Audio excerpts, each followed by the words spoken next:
Hello, ladies and gentlemen. It is June 1, year 2025. Welcome, everyone, in the live chat and on replay. The time is 4 p.m. Pacific Daylight Time. And boy, do I have a whopper of a talk for you. And of course, you're free to pick and choose what you would like to embrace or not. Or you can just kind of let it wash over you and ponder it later. But I should tell you at the outset, I have prepared quite rigorously over the past week in particular for this particular talk that's been led up to with this series of presentations on so-called serial killers. And I say so-called because it's become a cliche by now, and those of you who've been watching my shows understand that I'm skeptical of that whole category of what's become entertainment now and diversionary activity.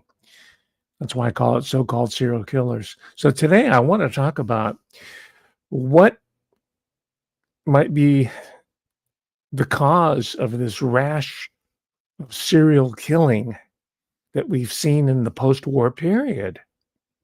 Yes, there was Jack the Ripper. It's been mythologized in fiction, in film, theater, in music.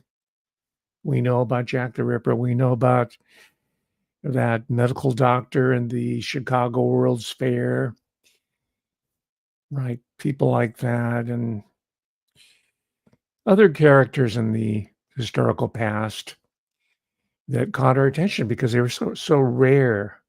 But now the serial killer has become normalized. And part of my argument for those of you who are new to the show here, consistent with my argument, I'm saying that this is a state-sponsored range of activity that's been foisted on the public in the guise of true crime. And you'd have to be an idiot not to see that the zone has been flooded with true crime. We have all kind of newbies they're all of a sudden they're experts on the JFK assassination, the RFK assassination, you name it, or UFOs, right? I call them pop-up pundits. Well, I'm getting more and more specific all the time. What do I mean by that term, the pop-up pundit, who, by the way, we know they're paid by the state. They are state actors. They're funded, right? Do I have to tell you that? That's why I haven't really dwelled on it, because I thought you'd figured it out by now that these people that you see that I have name checked in this show are compensated quite handsomely. They might not know the original source, the originating source of the money that they're getting with millions and millions of subscribers. I have a feeling that they do know, at least have a sneaking suspicion that money from the Vatican is somehow finding its way into subsidizing their show. And you know that even the more mainstream of the alternative media, which is now the dominant media, and you have these people who kind of came over to this side or our side. I'm not sure what I mean by our, because there's a lot of phonies on our side, as I just alluded to. But your Megyn Kelly's and Chris Cuomo, before you know it, Don Lemon's going to say, oh, yeah, I knew it all the time. I'm a black man. The white man held a gun to my head to make me spout all that propaganda on CNN, right? But they have tons of viewers that they brought over from mainstream media over into our neck of the woods. So we've been hit by the contagion of the stay-behind agents who are now ostensibly part of indie media. And that's the only reason why I mention it's not because of me, because I don't expect to ever be a YouTube celebrity, right? I joke about it, but I don't seriously think that's going to happen. All right, only after I die will my words have any meaning. But for now, I'm happy with you subscribing right now while you're here and it's on your mind. And you're welcome to join me on Patreon because you will have at your hand here such articles. These are real articles now. This is not rehashed chat, a GPT or Grok. Most of your media celebrities you see out there, even so-called indie media, they're obviously products of chat GPT. And I realized I was remiss in my duties for not telling you this. I thought you knew that already. Right? Do you think Candace Owens comes up with that stuff? She's a newbie. She's a pop-up pundit. That's all chat GPT that she reads off the prompter. And same with Ian Carroll. These, I'm sorry to keep mentioning these people's names, but I just mentioned them because they're the ones that kind of all of a sudden appeared out of nowhere. Right? Joe Rogan, all of them. That's all chat GPT, Grok, Drek. And I guarantee, I promise you, I swear on a stack of Bibles, whether it's the Geneva Bible, the KJV, whichever version you want to talk about, that this is not Chat GPT. I do the research the old-fashioned way. That's how I was learned how to do it, ladies and gentlemen. I was learned how to skin like wild game and fish for my own meal, right? Not go to Chat GPT and Zuckerberg chat, whatever it is, or Elon Musk land, right? And I'm mentioning that because this is all where, in the larger sense, where it's all leading. Knowledge, information, and of course, wisdom. Forget about that. That's all going out the window. And today's discussion is all of a piece. It's consistent with this larger movement. Most of you can identify it. Most of you are worried about it, rightfully so, and concerned, but you don't know the particulars. Can't expect you to.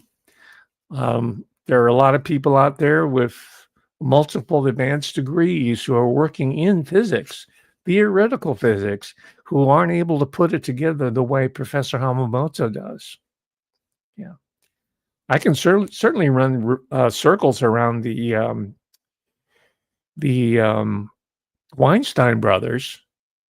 Right, they were kind of put out there to placate the educated public that, hey, there's some supposedly educated academic types who are on our side, right? That's your Weinstein brothers, and that's your Jordan Petersons and all those other type of people. And I only mention that because do not make the mistake of confusing me with them. Do not lump me in with them. Okay, but if you join the Patreon, you will get articles like the effects of electromagnetic fields on mental and physical health. Right? When I'm telling you this stuff, it's drawn from research, real research. This comes from the Journal of Child and Family Studies, 1997. They're already talking about this. And we know it as 5G. We know this cell phone technology, right? But it goes back earlier than that, which we'll talk about. And CERN and the Synchrotronic mind control, the cyclotron history, that's all of a piece. They all work together, right? There's multiple layers that are working together. And the big boys up there in Manhattan Project number 2, they have the big picture. It's up to us to reverse engineer it and to forestall the triumph of Babylonian science, because that's what it gets in. It gets back to. It gets back to what Mark S. Heiser calls Babylonian science, and this is what we're going to talk about this. Maybe not so much today. I was going to, but I don't want to be too ambitious because there's a lot of material to assimilate. So I think I'm going to leave Oppie for another time. But I'll be alluding to this book. It's called American Prometheus. What a title. The Triumph and Tragedy of J. Robert Oppenheimer. He was a assimilated Jew. His family were from Germany. His father was a fairly successful manufacturer, distributor of, the rag trade. I think he got some lucrative contracts during World War I selling uniforms to the US military. Very lucrative, right? Just like Leslie Wexner got government contracts to help fund his empire. And they know people on the inside that'll get him the deals, right? So that's J. Robert Oppenheimer, and he turned away from Judaism. He was always uncomfortable about it as growing up in WASP society, especially of the 20s and 30s. And there was certain alienation that he had from the larger society, but he's a brilliant person nonetheless. But he turned away from God, the God of Abraham, and he embraced pagan gods, Babylonian gods, Hindu gods. All right, this is a really good biography, by the way. Of course, the co-authors, do not grasp, I don't think, on a metaphysical level, which I'm alluding to already, the significance of a J. Robert Oppenheimer. Our paychecks were assigned by the government of California. He worked for the University of California. He was at Berkeley. I was at UC Davis, which, by the way, has its own cyclotron. All the major research universities have their cyclotrons, their synchrotrons. Right? Let's just clarify this, because I got people who thought they knew everything there is to know about CERN and all the little demon dances and the opening of the tunnel. Oh, I'm so aware of what's going on in the New World Order. They're just trolling us with that garbage. So I'm not going to talk about that, because you've seen it already. And that's what your newbies talk about incessantly. And they show videos over and over again about the demon creatures and the ritualistic modern expressive performance at the Gotthard tunnel opening, right? Anyway, Oppenheimer was deeply into that. In fact, that's one of the reasons why CERN adopts these pagan deities as vessels of worship for their new cosmology, which is leading to the extinction of humanity and the replacement of, generically, let's just call it robotics or AI, right? You've heard that one before, right? So he studied Sanskrit. He knew someone at Berkeley who taught Sanskrit, one of the few people that in the US and in Britain, there's tons of them, but not so much in America. They're only at the very elite institutions. We have the people who teach, who are experts on the ancient languages, right? That's the advantage of being to places like Yale or Princeton, or in certain cases, University of California, Berkeley. But the rest of it, the undergraduate and then the upper level graduate stuff, is pretty much the same if you're talking about research institutions. But he studied. He paid money to study Sanskrit so he could read the Bhagavad Gita, so that when his creation went off successfully in Trinity, at the Trinity site, which I've visited, I've told you that before, I don't have to repeat the story. He said, I am become, destroyer, right? Shiva, right? You know that story. And I think it's in the film. I haven't seen the film. I haven't seen it yet. I was waiting for Barbie Oppenheimer fever to pass. I haven't seen Barbie either. And by the way, they're two quintessentially American subjects, but they're both British productions. So don't let me hear you talk about Hollywood as if you know anything about Hollywood. Is not even Hollywood. Okay, Hollywood is an extension of the British Empire. It always has been.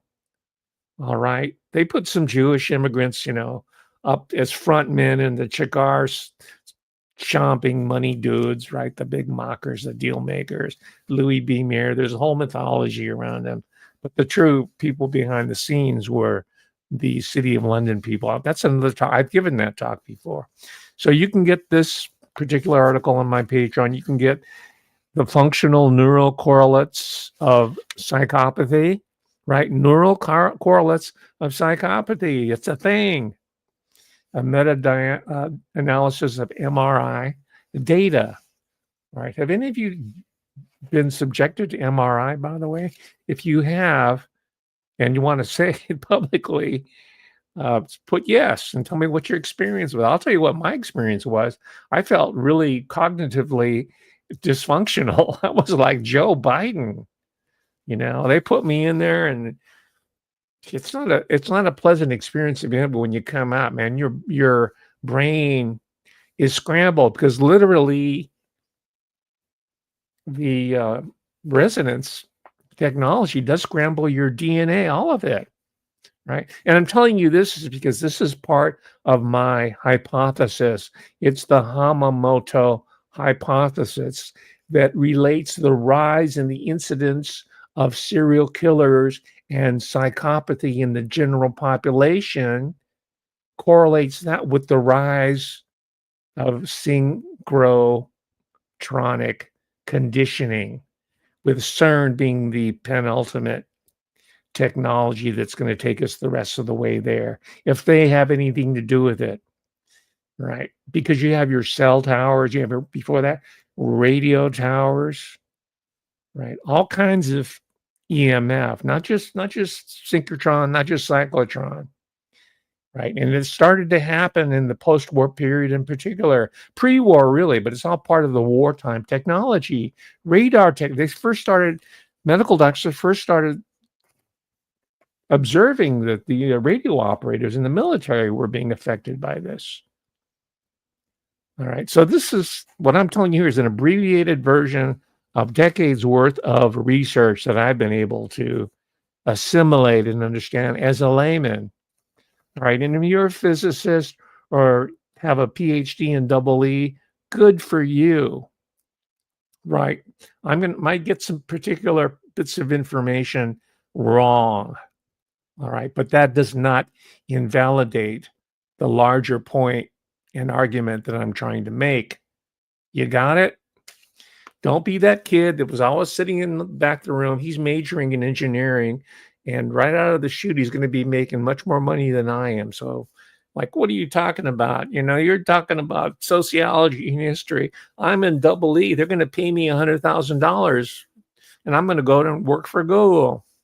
So he's just waiting for me to make one specific error about a field that he knows about, and he'll say, "Well, that invalidates Professor Hamamoto's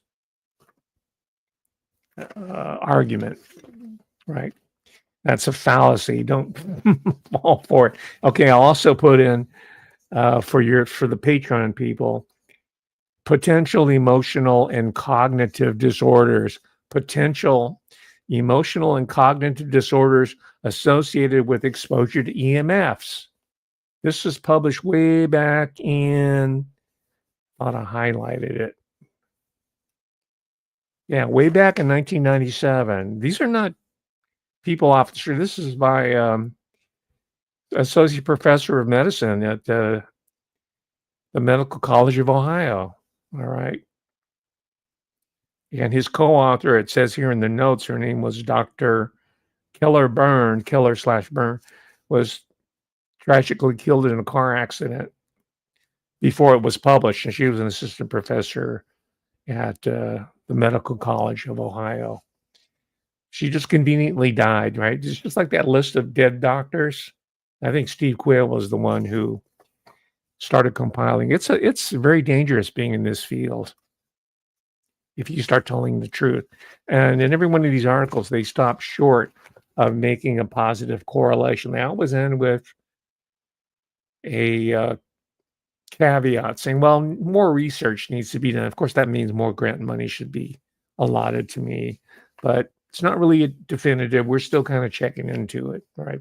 Just like they're still doing the science on the Fauci concoctions. Remember the Fauci virus? They're still doing the science. So the science is already done, right?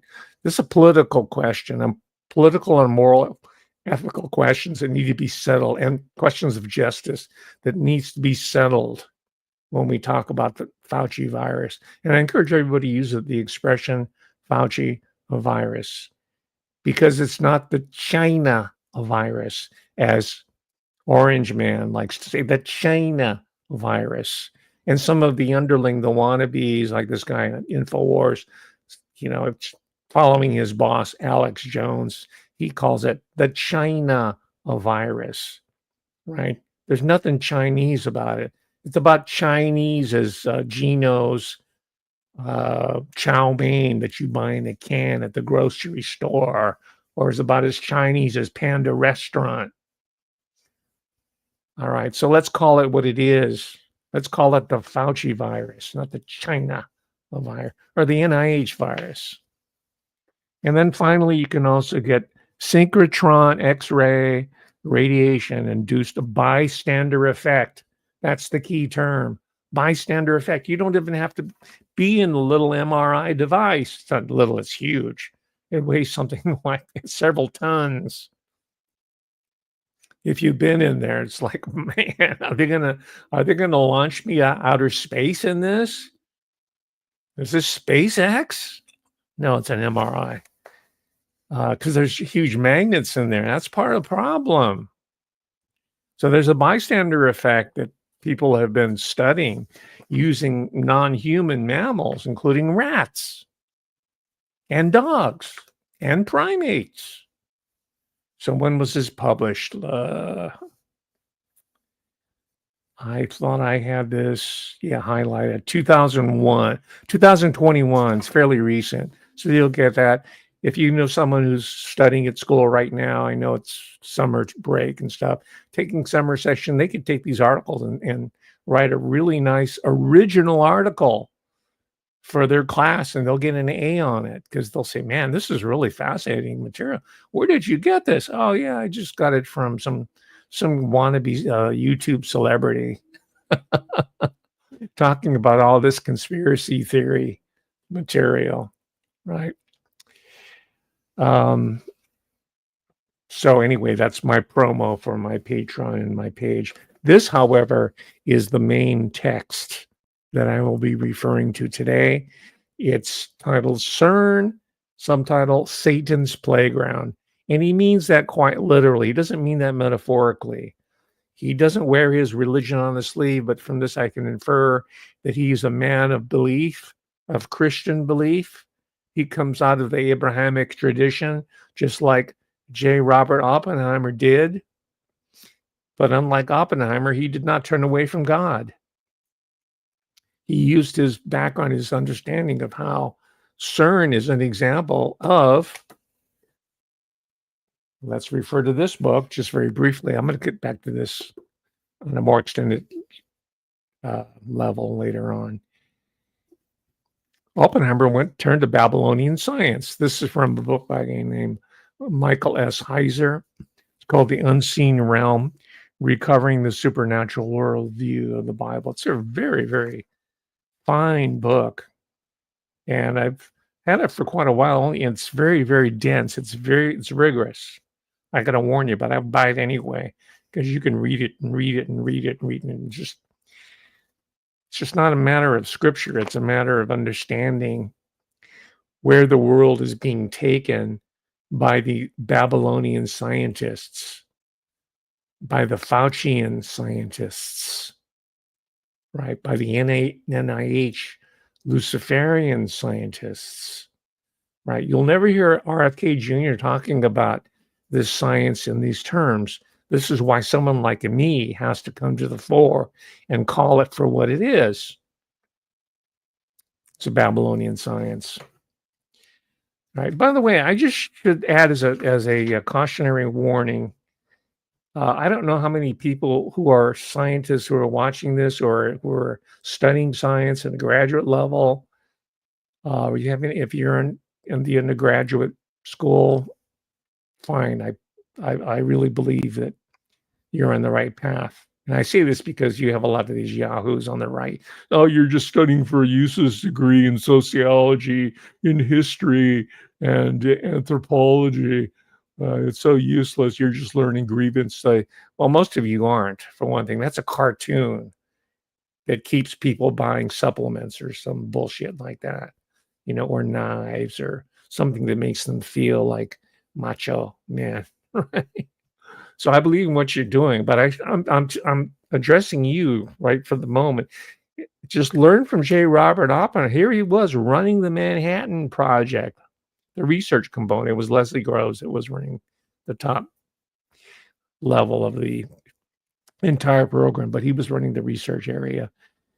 He was the top of his game. He was lauded as an American hero, especially when they managed to kill and maim all those pesky yellow people in Hiroshima.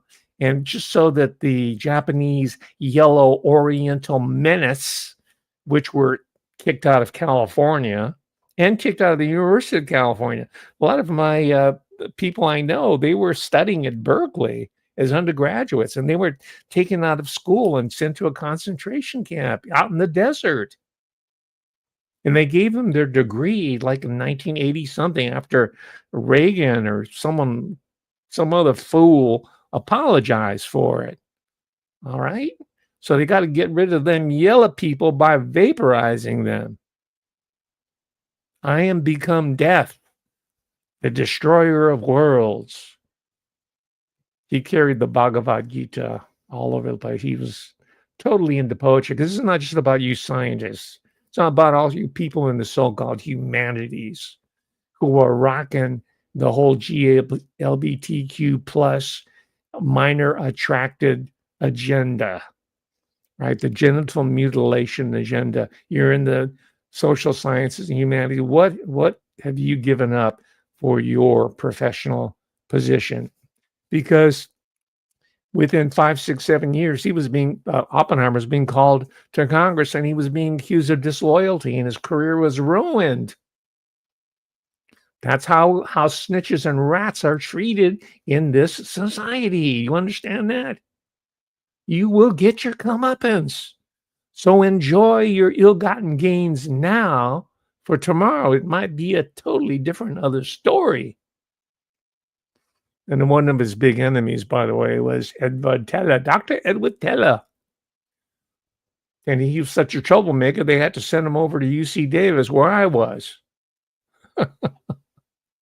The ghost of Edward Teller still haunts the hallways over there at UC Davis, because they're like experimenting with all the students there with the 5G and the Fauci treatment. They had to do the mandatory Fauci treatment during the pandemic. All of them, those students. And I'm telling you this because there's 3 captive populations that are getting hit with massive doses of EMF and Synchrotronic contamination. And it's just like the other concoctions, SV40, whatever they put in some sort of concoction to save humanity from the scourge of polio. Oh, really? Okay, let's all give the children that. And of course, what they really want to do is put SV40 into your system. Well, why not with the cell phone? I mean, that strategy works all the time. You always pretend you're going to help humanity with some new technology. Anyway, there's 3 captive populations where the people who are looking at these programs can reliably test them, and they have them corralled. They've been cattled, they've been pinned, they've been kettled together. These are prisoners, right? And they're the ones that get the LSD and the experimental drugs and the Fauci preparations. And you got your military. They're the ones that are the guinea pigs. By the way, there's a book here. It has an unfortunate title of Guinea Pigs, but it's actually a really good book. John Hall is the author. So you got your prisoners, and the second captive population is your military, because they have to do it. They sign away their rights when they join up and serve you and Uncle Sam, which is really the city of London. Now, Uncle Sam is wearing the Union Jack. He's not wearing the red, white, and blue, right? And then the third one is students. All right. So it doesn't really shouldn't be surprised that that's where most of the psychopaths are coming from. That's where these outbursts of violence are occurring in these three institutions. I read this one report, and you can take the data for what it is. You can take, you look at the prison population, according to one argument, it said that over 10% of the population in the prison can be clinically diagnosed as psychopathic. Right? The term, politically correct term now, is sociopath, but they're in that range. And some people say that that percentage is much larger. There was a person by the name of Robert Hare, which I'll get to in a moment, who they wrote a really perceptive but flawed, I think, eventually, because they don't really point the finger at the right source. But they wrote a critique that's it's called Sharks or Snakes in Suits. It's about corporate psychopaths, the American psycho model, right? I think that was probably the guys who wrote that. Was it Brent Ellis Easton? He's probably familiar. He probably read in the introductory psychology department at Yale or wherever he went to school. I don't know. Right. And we all know, we've seen the movies, and we take it for granted that all our bosses at work are psychos, because they are. Really, they are. But that's because those certain characterological traits are rewarded in our system, our hierarchical system of supposed governance, right? Okay, so before I go on to some of the salient points made here, I'll just remind you, you can link in to Amazon affiliate to buy the book, because there's more here than I could ever hope to cover. And this is one of those books that you can read over and over again. You can find something new all the time. I bought this back in 2021. This is when the Fauci-demic was already underway, right? So, and this book was published in 2020, where the Fauci-demic was, I keep mentioning his name because it really bugs me if this guy skates, right? But the Fauci-demic came out when this book came out, so it was overlooked. And I myself was preoccupied with survival issues at the time. So I kind of looked at the book, and since in those intervening 5 years or so, I've been turning back. And now I've just recently returned to it because I'm doing this study of serial killers and psychopaths in the university. And I'm trying to find the reasons for it, instead of just saying, oh, Cho Sung-hee killed a bunch of people at Virginia Tech, and so, or Myron May killed some people outside the library at Florida State University, or Koberger killed 4 students at the University of Idaho, right? Or the Batman killer, who was at the University of Colorado, whose his father at least, was a behavioral science, right? Went into theater and shot a bunch of people during the screening of The Dark Knight. I mean, I know those cases like you do, right? And I know all the pop-up pundits who keep putting out dreck relating to that material. But we're dealing with a serious problem here that doesn't have to, that doesn't pertain to psychopaths themselves. It involves us, because we're on that same spectrum, that they are extreme examples of being these experimental test subjects, which are related to this synchrotronic psychopathic technology, right? They are the proof of concept for what we were going to go through, already going through society-wide, right? That's my working hypothesis. And if you think I'm full of beans, put that in the comments. That's okay. That's what science is about. You put out hypotheses, you put out conjectures, and then someone comes along and tries to refute it, or they come up with a counter conjecture, a counter hypothesis, or they add something else. It's called science.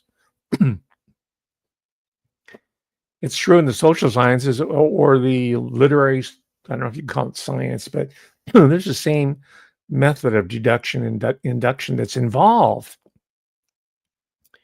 It's not at the same magnitude, excuse me,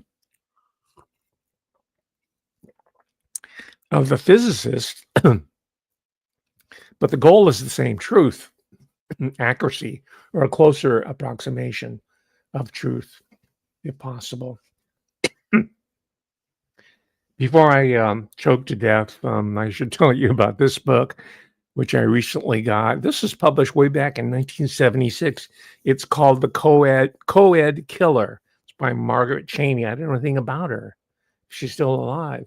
It's a study of the murders, mutilations, and matricide of Edward Kemper III. Right. He was down at UC Santa Cruz. You see the theme here? All these guys that I've been studying come out of a university environment. His mother worked for one of the provosts over at the University of California, Santa Cruz. I think she was a high-level administrative assistant. She wasn't an academic, but she worked in that environment. I mean, she had enough pull where she can get an A designation parking permit for her son Edward, who hated her. He eventually decapitated her and put her head up on a stanchion and threw darts at it after killing her and her new third husband, number 3. Quite a story if you can stomach it. I recommend this book. But he comes out of UC Santa Cruz, and I wonder if people like Edward Kemper were put into MRI experimental, because this is earlier on, experimental MRI devices. Most of the stuff's tested at universities, and it's rolled out and tested on your sons and daughters who you pay good money to go to send to the university. They enroll in these like 500 student psychology, intro to psychology. Everybody has to take it. They structure the curriculum so everybody's in it, and they give you an assignment relief or credit or extra credit if you will serve as a experimental subject for these types of tests. And they say, we'll even give you $50 or whatever the money it is. So we'd have to look into the background of these people and see if they might have been in part of some sort of longitudinal experiment. Like Ted Kaczynski, the Unabomber, who was part of a longitudinal experiment at Harvard. Not coincidentally, he wound up as assistant professor of mathematics at UC Berkeley before he dropped out. I think the conditioning was starting to wear off. And he said, my gosh, I put it through all this mind control. I'm going to use the generic term that's being overused right now by all the pop-up pundits on TubeView, mind control, right? I'm come to hate that term because it's now become entertainment, right? But he was in such a program at Harvard. You just look at the Alston Chase's book, Harvard and the Unabomber, if you want all the details about it. And you know what happened to him, okay? So, my specialty is pattern recognition, and I see all this happening at the university. I'm very much familiar with the university, and not at a superficial level. I kind of understand what's going on in all the different departments. I look at it as a interlocking system, and I also try to understand how these people at the upper levels, the equivalents to the Manhattan Project, what they have as a long-term goal for the larger educated managerial population. Anyway, that's another talk. By the way, I should remind you that you can check back in earlier. I've been doing this for 5 years now, going on 5 years. It's like 4.5 years. We're in June already, so that's half the year's gone. So it's 4.5 years. I've given a talk on what I call Project Jewel, as in the singer Jewel. And don't tell me oh, I like your singing. How can you beat up on her? That's not the point. Go listen to Joe Rogan. Go listen to Taylor Swift, right? And be a Swiftie. That's not what I'm talking about. I'm saying that she came out of the Interlochen music camp located in rural Michigan, where these bright musically high IQ young people, from children to adolescents to young adults, go there for education. But it's a perverted camp for a bunch of wealthy donors. One of the wealthy donors went by the name of Jeffrey Epstein. And by the way, Epstein was a happy camper at Interlochen years earlier. So you also want to look at my talk on the Sullivanians, the psychotherapeutic sex cult. And I was told by someone that it was pulled off. I did find it. It's there. You just have to look for it. You know, I can't do all the work. If you really want to learn this stuff, you're going to have to find it yourself, because it's being shadow banned and it's being suppressed. For one thing, I don't get the views that I really am truly getting, right? Because that's going to go to Candace Owens and her running mate, Carol, right? Or Joe Rogan, because all this mind control stuff it's fabulously entertaining, right? I mean, Netflix has all kinds of series on it. It's a big money maker. So also see my talk on Mr. Rogers. Mr. Rogers is the product of child psychologists at Columbia University. And they put it under the PBS banner, public broadcasting. It's not like the crass Gilligan's Island or Hogan's Zero. No, this is public broadcasting. And Mr. Rogers doesn't want to sell you anything. Of course, what he's selling you is a worldview dependent upon obedience and being soft and being a good little citizen of the neighborhood. So on and on. I'm just reminding you of this because this is not a topic that's new to me, but it's getting more and more in focus with me, and I'm beginning to understand how these technologies like CERN play into this program and programming. All right. I've already given you the caveat. This is highly speculative, or just speculative. I don't know how highly it is. It might be very plausible to you at this very standpoint, at this from your perspective. There's a lot of hypotheticals here, but again, this is the way science is done. So okay, let's turn to, before we run out. Well, actually, let me show you. I mean, if this kid can figure it out, he was like 13 years old when he went on camera. And the only reason I found out about him is because he was mentioned in this book by Nick Huntley. His name is Max Laughlin. And he already has figured out what CERN is really about. It's not about trying to find the God particle. It's about trying to find out the nature of reality and how to create multiple realities. And I was going to talk about the Mandela effect, which also has been trivialized, but I'll just just mention it in passing to have you speculate as to, hey, maybe there is a rewriting of history going on. And maybe CERN and these synchrotrons at the universities are in the process of writing over actual existing history and creating in its place new versions written by the guy who created The West Wing, right? He's doing a trial of the Chicago 7, or people who are doing biopics on Charles Manson. That becomes our new history, or this becomes our new history. While we're on the topic, I'll get to Max. See, what's the boy's name? Max Laughlin in a moment. It's like this: Suspicious Minds by Gwenda Bond. It's published 2022. I started reading it about 50 pages in, and it's based on the Stranger Things phenomenon. And it's set in a Brookhaven Laboratories type of place. It's called Hawkins National Laboratory, 1969, supposedly in Indiana, but it's really the Brookhaven National Laboratory, thinly veiled.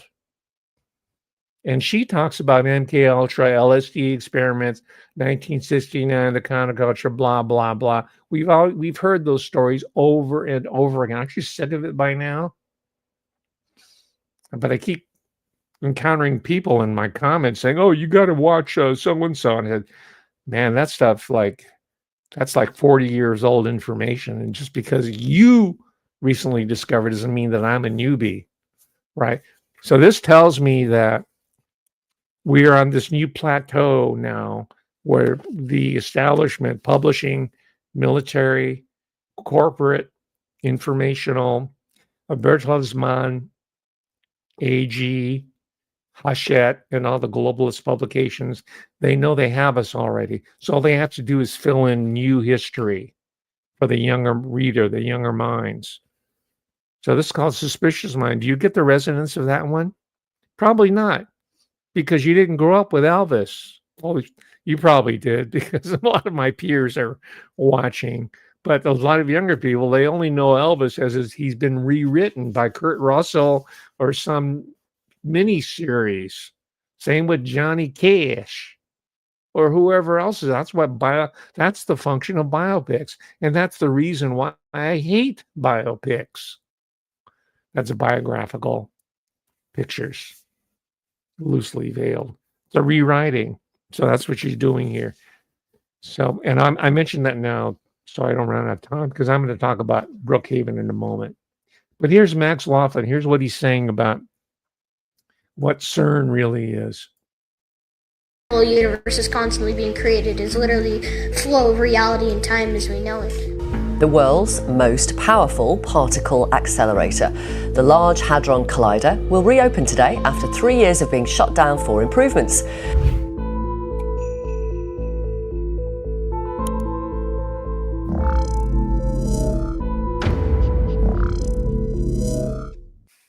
Our understanding of reality is merely a scratch on the surface, and nature's wonders exceed any predictions we could have made, unveiling proof of concepts like free energy, a unified field of consciousness, superhuman abilities, parallel realities, and beyond. The revelations are so astounding that it's hard to believe a child could fathom it all. However, one of the world's most brilliant kids has shared intriguing insights about CERN, suggesting how scientists may have harnessed its capabilities to unlock a gateway to another realm. What are the arguments this chap put up, and how does this machine create a new portal?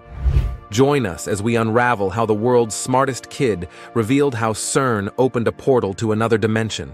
A whiz kid with a very powerful idea. Max Laughlin shares his story in tonight's Someone to Know. A child genius cosmic revelation. Seeking guidance in life is common, but have you ever considered the profound insights a child might offer? It's not just about school or local matters. Think bigger, think universal. Okay, you can check out Max Laughlin on your own. He's being hyped right now. I don't think what that piece tells you that he disappeared for a number of years. He was a media sensation, and then somehow he was absconded with, I don't know what they did with that. We need to fill in the missing years, but perhaps he's being programmed or trained to get with the program. Maybe he was going to work at Brookhaven 2.0. I don't know. All right. So he's a 13-year-old kid who's kind of figured it out now, but bigger minds than his own, more established, credible, intellectual talent has and I think this is where he gets his insights. He's precocious enough to be able to read this material. He's reading the MIT alumni magazine. I don't know about his parents. His father's probably an engineer. He gets these publications. It's part of his home life. In other words, just like video games and Doritos are the part of the lives of most Americans. There's some households that are full of these types of parents who have this inside information, and the children pick it up. And of course, that's how they are enrolled, so to speak, into the program. So let's take a look at CERN more specifically before I get too far afield.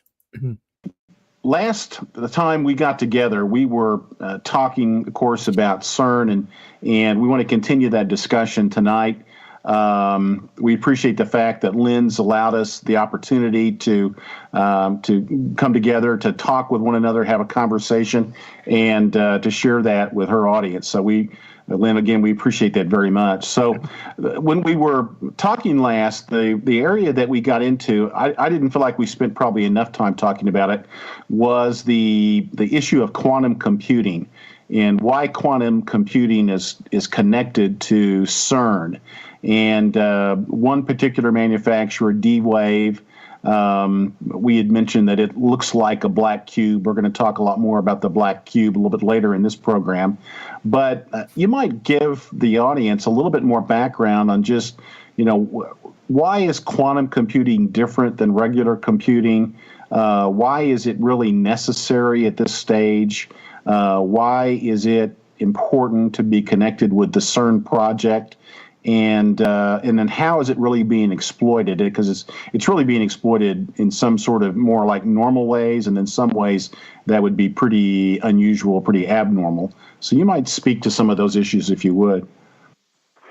Yeah, first of all, why is a quantum computer necessary? I'll first answer maybe a more elementary question: why is D-Wave effectively the only manufacturer of a quantum computer utilizing what are known as qubits or quantum bits? And that is because they worked with DARPA.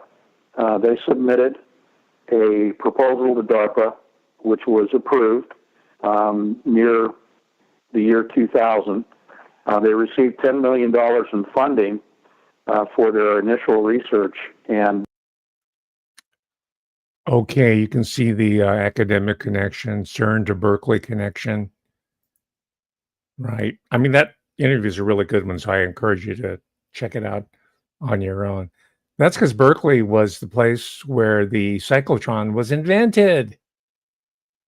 That's in this book. This is like 1945, 1946. It was patented in 1947. It's right in the immediate post-war period. After they killed all them pesky Orientals in Nagasaki and Hiroshima and started killing the gooks over in the Korean Peninsula and down there in Southeast Asia with the idea of encircling China before they decided to incorporate them into the Anglo-American Empire, as soon as they had that accomplished, they started pouring all the resources into the cyclotron, right? And that's part of a very important part of the Oppenheimer story that the general public does not get. His contribution potentially is in the area of cyclotron and synchrotron is more important for humanity in the long term and immediately than the developing of Fat Man and Little Boy for the original Fat Man, Leslie Groves. Right, those are just two big giant bombs. Right, anti-gravity and the cyclotron has the implications there, go into the basics of life, of matter, of the cosmos. Right, this is where, as good as this book is, this is where Kai Bird, who, by the way, disparages conspiracy theory, he wrote the introduction or the prologue, the foreword to the book on the Iron Mountain book that was published by a British intelligence agency, Oxford trained and all, just making fun of all the people who built a whole conspiracy theory over the Iron Mountain document that was supposed to be a forgery. It might be a forgery, but sometimes forgeries can be truer than historical documents. So, and Martin Shuren, by the way, and Kai Bird both, they're excellent. Don't get me wrong. I was introduced to Kai Bird by reading his book on John McCloy, right? John McCloy is the federal bureaucrat that put my people in a concentration camp. That's John McCloy. Do you see how history intertwines in such a snake-like way? He earned his bones, and he also supported this type of world technology to enslave the rest of the population, right? You can put the Japanese, the Americans, they're actually Americans, not Japanese. You can put them in a concentration camp, but the real goal is to turn the whole world into a gulag. And now it's this part of that is the psychotronic gulags, synchrotronic psychopathy. And the other person, Martin Sherwin, has written several books on nuclear warfare. I came across Sherwin's book when I was doing research on Hiroshima, where I spent a year in Hiroshima, by the way, courtesy of the Fulbright grant to people. I got a 1-year Fulbright at the University of Hiroshima, so I was able to study on the site there what was going on. So Sherman was one of the people that you have to read in order to understand the history. Right? And of course, Oppenheimer is an integral part of the history. That's why they collaborated on this book. It was published way back in 2006, and it's been given an additional push by the British agent Christopher Nolan, because they want to push us into the new portal as represented by CERN. And what better way to do that than through video games and blockbuster movies? I mean, I don't have to tell you that, right? Bernays told us that decades ago, right? It's just that we're so close to it, we don't see when that number is being played on our heads right now in 2020. All right, so let's move on to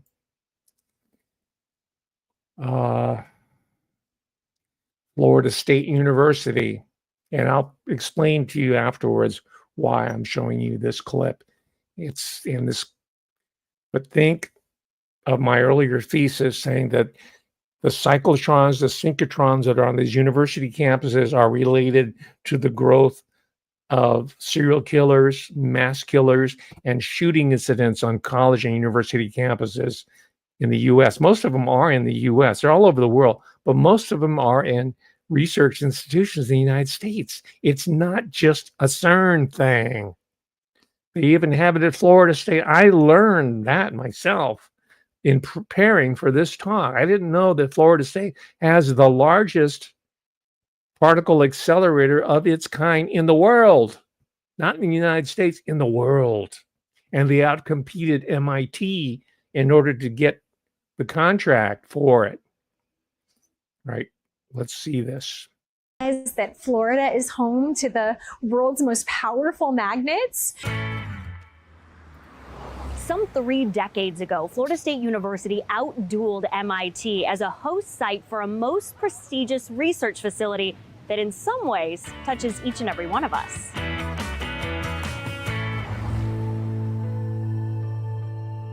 The National High Magnetic Field Laboratory, or MagLab, as it's called, is funded by the National Science Foundation and the state of Florida, a facility that is truly one of a kind.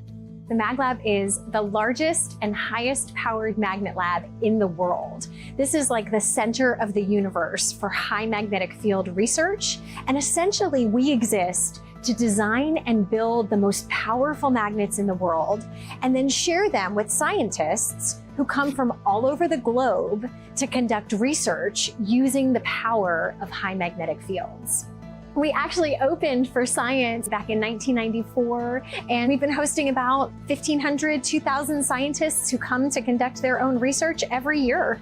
I think people don't realize that Florida is home to the world's most powerful magnets, that we are home to this national asset for high field research, and that we are a destination for researchers from literally around the world who travel here to conduct their experiments. For a most You get the point. You saw the logo, not National Science Foundation, right? This is where the action is, right? We're still kind of hung up, and rightly so, because we want justice done. We're hung up on the Fauci virus, and we're trying to mop up, let's say, all the damage, all the bloodletting that was left in the wake of this incredible atrocity that was done. But that should not blind us to the fact that this type of technology is there to subsume what we saw with the pandemic. That was part of the lockdown, to let these types of programs move forward. Okay, the National Science Foundation.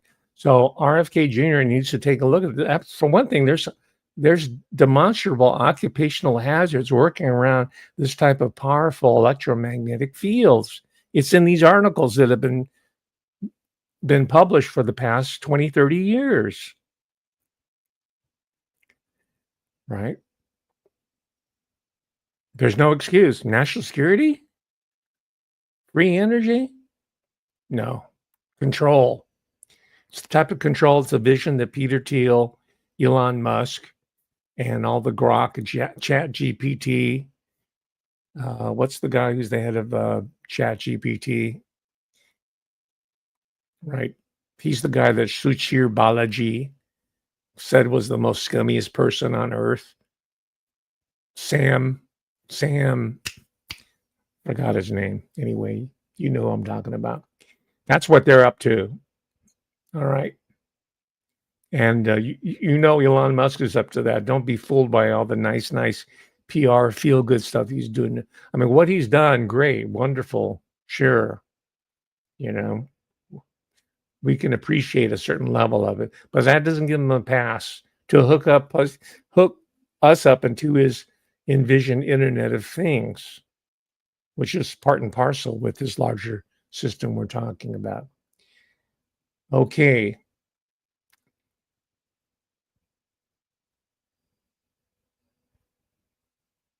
So I mentioned this book here just in brief, Suspicious Minds, Stranger Things, right? Again, Netflix.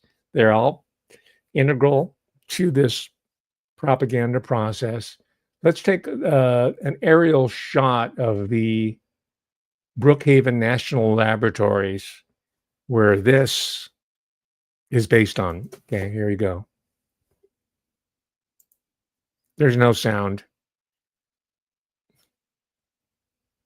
Look at that. That's your cyclotron right there. See, it's circular.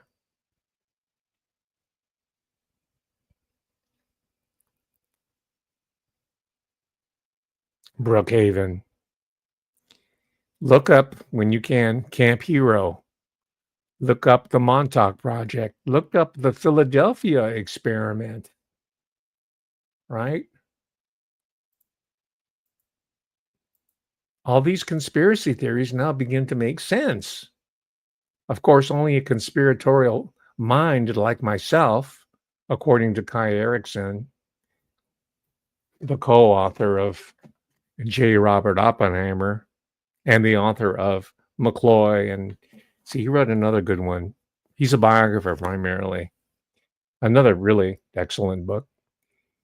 But he's a mainstreamer. I think his father was an American diplomat, just to give you an idea of his background. He's not going to be talking about the secret history of America. His family tradition is about hiding the true history of what America is under the guise of diplomacy.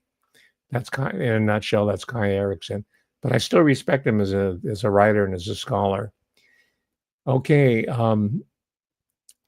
next topic, inside the brain of a psychopath. Here we go. You'll recognize Dr. Drew Pinsky. He's a television doc. He started out on, I think, K-Rock, KROQ FM. I think it was out of Pasadena. He was a resident at UCLA, I think it was, or USC in LA. And he was moonlighting, giving sex advice. That's where he got the Dr. Drew moniker on this supposedly underground radio station, K-Rock, which they played Nirvana and Soundgarden and supposedly alternative rock. But that was Dr. Drew, and then he made a big career out of it. You'll recognize him, and you'll recognize another television doc, Dr. Oz Mehmet, who now has a cabinet position. I'm jealous, right? All these YouTube celebrities, these alternative media people are getting jobs in the cabinet. And here I am on a Sunday with you. I'm not complaining about that part, because if I did get a cabinet position as Secretary of Education, which I was lobbying for, I would invite you to come visit me in D.C. It would be an open door, right? But all these pop-up pundits are getting cabinet positions. That's how Donald Trump is staffing his professional level, cabinet level people.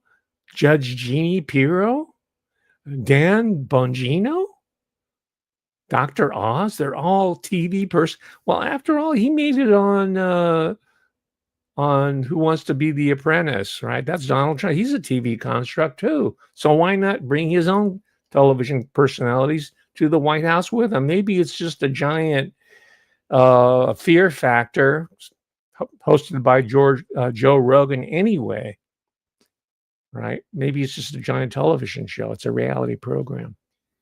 So anyway, here's the two television doctors telling us that we're getting closer to finding out that there is a neurobiological connection with psychopaths. And you know what comes next. Just like they were subjecting us to mandatory Fauci vaccines, they're going to do mandatory neuro testing for the public if we don't watch out, unless you distribute it to all these people, everybody you know, to warn that they're trying to get into our heads, literally, not through suggestion, not through advertising, not through the hard sell, but through neuroimaging technology, MRI, synchrotrons, electronics, and they don't even need no electrodes like Elon Musk Neuralink. He's way beyond Neuralink. He's way beyond the little electrodes in the monkey brain. He's way beyond that.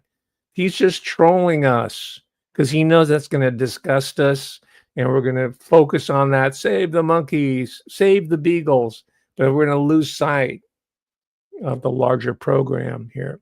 So here it is, the two television doctors saying that they're getting closer to finding the psychopathic brain. Tell you what happens in the brain of a psychopath. A psychopath's brain, and Dr. Oz, you can ring right in here with me at any point. You were talking about it on your show today. Their prefrontal cortex is thinner, it's underfunctioning, it doesn't work as well. The reality is we don't know why that's thinner, but no question about it, the part of our brain that's associated with being human tends to thin out, and it has huge ramifications. I don't know, Drew, if this caught your attention, but in so many of the primary reports of these psychopathic killers, they seem emotionless. They're very calm in the face of all this. It's premeditated, they've thought it through, but there's no sense of remorse. Who out there can think, and I don't care what's going on in your life, you could ever defend killing one child, much less 20 of them, without having a sense? So these are not normal folks. And this shows the wide regions of the brain that are not functioning normally. The prefrontal cortex, anterior cingulate, some of the more deeper visceral functions even are out. And Dr. Oz, I think you showed a picture of this on your program today as well, did you not? I did, and it's stunning, actually, when you realize how these are important structural differences. And I didn't have a chance to read this kind note sent by groups representing autism and Asperger's, but I love, since you're an expert in the area, to highlight the fact that these are not necessarily the same problem. In fact, they're very different. Folks who have Asperger's and autism, they actually have empathy. They don't want to hurt people. They feel badly when things don't go right. They just don't have the social skill. Of course, they obviously haven't written the book on Dr. Hans Asperger, the Austrian physician who experimented on children in order to create Asperger's in the guise of trying to diagnose it, right? Is that a familiar theme to you? Right? Maybe the MRI, maybe all these treatment, the examination of the criminal mind, the brain, the neurological system, maybe that itself is helping to create the pathology. Just like the firemen at Fahrenheit 451, we're not there to extinguish flames, but to light books on fire. Just like in the case of the polio V, right? Right, you've read Dr. Mary's Monkey, right? They slipped in that SV40. Oh, yeah. Or the Fauci virus. and all the work around mRNA. What do they slip in with that? To dick around with the genetic code, right? Is it feasible? Is it conceivable? Even is it plausible? Just hypothetically speaking, that the same type of strategy is being used in the friendly little device in your hand, multiplied 1,000,000 times over in CERN. Is that possible? With 3 test populations yielding all kinds of interesting data for control, prisoners, right? Military personnel, students. Those are the ones who are messed up the most. And there's all kinds of so-called mental health professionals that cater to those populations, not to cure them, but to study them, to examine them, to further refine the control mechanism that's going to go into the Synchrotronic Psychopathy Society, which will soon be the norm, by the way, just like GLBTQ and minor attracted children has become the norm, right? Pedophilia has become the norm. De facto speaking, maybe not by law, but that's the next phase, by the way. They're going to legalize it, normalize that. That's why we're hearing all this disgusting information to get us used to it, right? Just like you in surgery, you want to be around blood so you can work in that environment. All right. So let's move then, because we already talked about the giant magnet over at Monster. Remember the toy? Maybe you don't remember. There was a toy back in the 60s called Monster Magnet. It was a Hasbro toy. I think it came after the Frisbee or the hula hoop or the Super Ball. It was a Monster Magnet. Well, that's a Monster Magnet. I just showed you that clip. Here's an incident that happened several years ago that took place on the campus of Florida State University, where the Monster Magnet is housed, the largest magnet in the world of its kind. This is what happened. Right now, first at 4, we're learning about desperate messages that were sent by the gunman that opened fire at Florida State University. Good afternoon. I'm Jim Payne. I'm Meredith McDonough. Myron May wounded 3 people before being killed by authorities overnight Thursday. Hours before the shooting at FSU Library, we have learned that May left a voicemail for an acquaintance pleading for help and talking about death. He reportedly thought he was being stalked by the government, and he wanted to expose what was happening. While we learn more about the shooter, today students on campus are coming to grips with what happened. Some with the help of school counselors. West New's Greg Fox reports from FSU, where administrators reopened the library where the gunfire erupted. The largest and busiest library on the campus of Florida State University is open again. The doors opening at 9 o'clock this morning. Of course, it may be a while before they make repairs to this shattered window, shattered by gunfire in Thursday morning shootings, and there is a sense of normalcy that returns to this campus. Police completed their investigation in the process of gathering evidence inside the Strozer Library, allowing students to return. Between 6,000 and 10,000 students come here daily for research, tutoring, writing, and more. But despite the police presence in the lobby where bullets flew early Thursday, some were reluctant to walk in. I was getting up to go and I heard the gunshots from my room, so I stayed in. Shannon McCoy is usually here every night at midnight. Do you have any problem coming back here? I didn't think I was going to be nervous at all. Slightly nervous, but that's about it. Yeah, it's definitely weird. It's kind of eerie, you know. Vincent Sibley returned, though, because he says he feels safe. I saw extra police officers ride around on bikes. And Myron May, they didn't go in his background, but he was a fully accredited practicing attorney. I think he was in New Mexico, or it was the southwestern state. It wasn't in down in Florida, but that's where he did his work. I think that's where he got his law degree.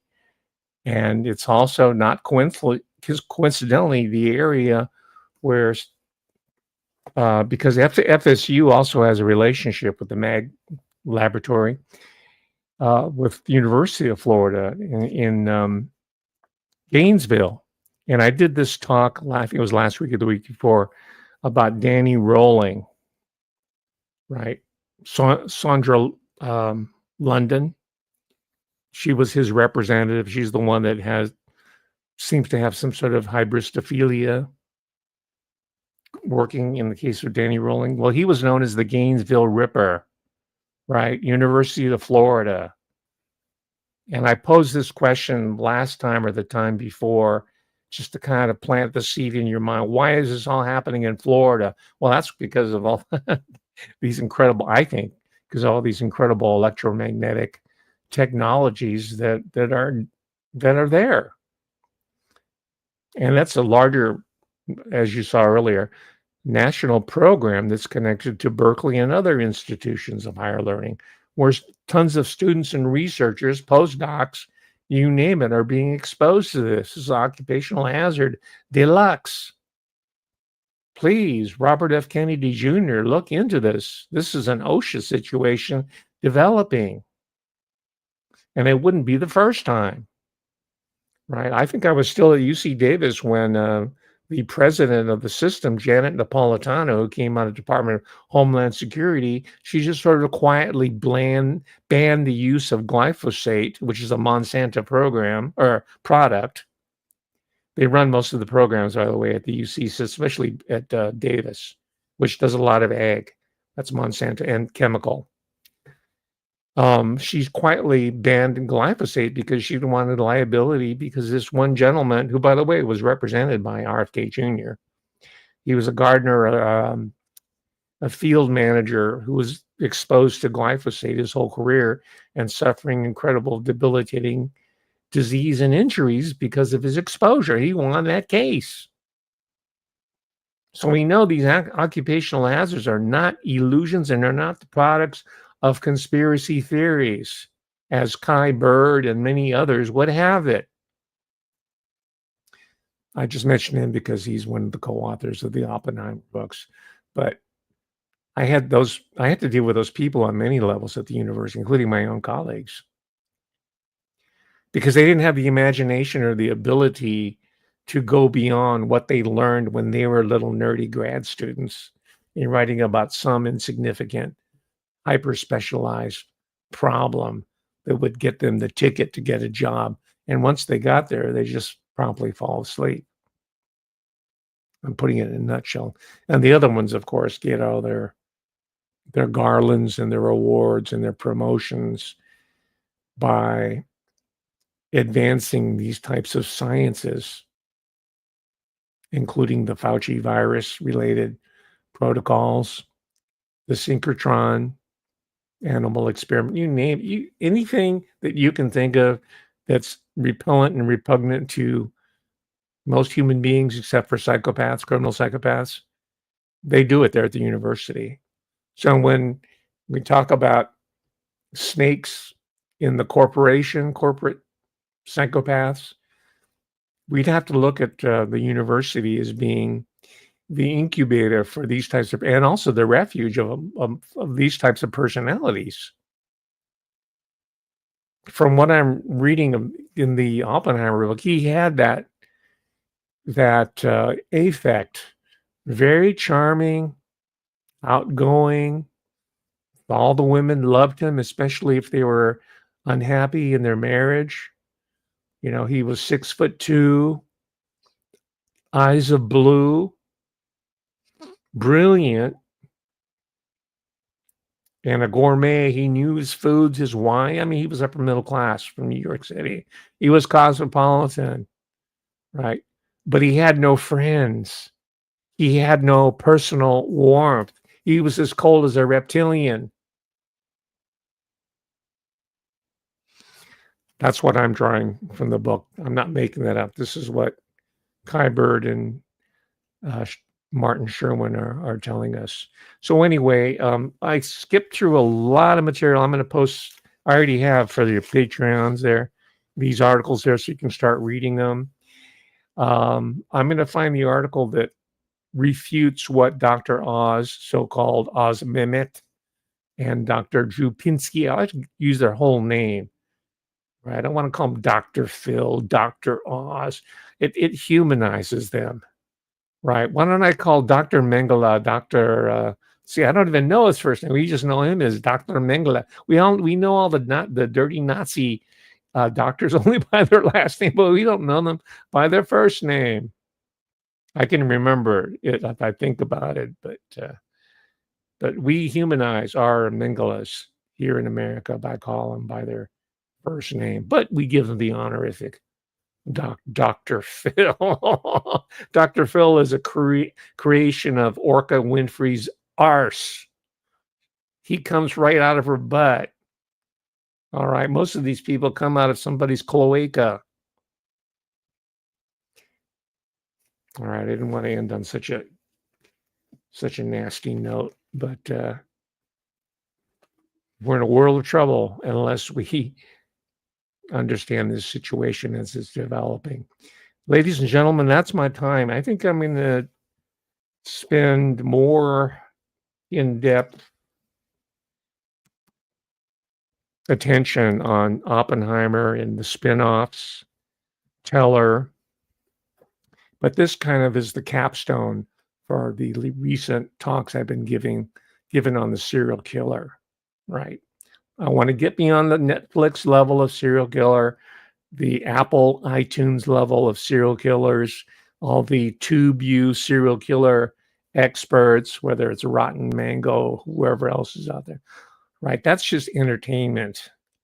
That's diversionary. That's just trolling the public mind with sleaze and salaciousness, right? Just like the Jack the Ripper stories that were being written and handed out in its time. It was to divert attention from the Victorian atrocities that were taking place in Central Africa or in East Asia as part of the British Empire, right? Just as we see these domestic crimes being highlighted, we can be assured that there's some larger crime being committed in the dark. So please join with me in trying to advance this argument or refute it, if you will. That's going to make us all better. If you say, no, this is really what's going on. There's a blue fairy there with a wand who's making everybody turn into psychopaths. Whatever your theory is, it's probably wrong because you didn't put the work into it. You're just making some asinine comment down below. So think about it and contribute to the discussion. Until then, ladies and gentlemen, I will see you back next Sunday, God willing. Peace out.